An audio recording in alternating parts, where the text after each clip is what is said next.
అధికారంలో లేనప్పుడు ఈ చంద్రబాబు ఏం పీగుతాడు? ఉడకబెట్టిన నాగడదుంప, ఉత్తి కొట్టం ఊరేగింపు, ఇవన్నీ ఉడతూపులు, ఈ తాటాకి సప్పుళ్ళు. లోకేష్ అనేవాడు కొత్తగా ఫీల్డ్ లోకి వచ్చాడు. ఈడు మాడా డైలాగులకి ఎవడన్నా భయపడతాడా? ఈ బాబుకే భయపడినాళ్ళు మళ్ళీ ఈడికి భయపడతారా? ఈడు ఒకడికే ఉందా మీసం? ఎవడికి లేదు మీసం. మేకప్ కూడా ఒక గడ్డ ఉంటది, ఈడికి ఒకడికే ఉందండి మీసం. ఈ పిల్ల సైకో చాలా పెద్ద తప్పు చేశాడు. దేవాలయం లాంటి గన్నవరం తెలుగుదేశం పార్టీ ఆఫీస్ పై దాడి చేశాడు. ఏకంగా ఆ ఆఫీస్ ని తగలబెట్టి అతను గెలుపు కోసం పనిచేసిన తెలుగుదేశం పార్టీ కార్యకర్తలపై, నాయకులపై దొంగ కేసులు బనాయించి ఏకంగా జైలుకు పంపించాడు ఈ పిల్ల సైకో. ఆ పిల్ల సైకోకి భయం పరిచయం చేసే బాధ్యత ఈ లోకేష్ తీసుకుంటాడని గన్నవరం కార్యకర్తలకి నేను హామీ ఇస్తున్నా.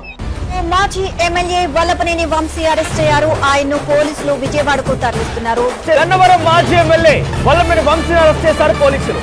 గన్నవరం టీడీపీ కార్యాలయం పైన గతంలో జరిగిన దాడి ఘటనలో వల్లభనేని వంశీ పైన కేసు నమోదైన విషయం అందరికీ తెలిసిందే.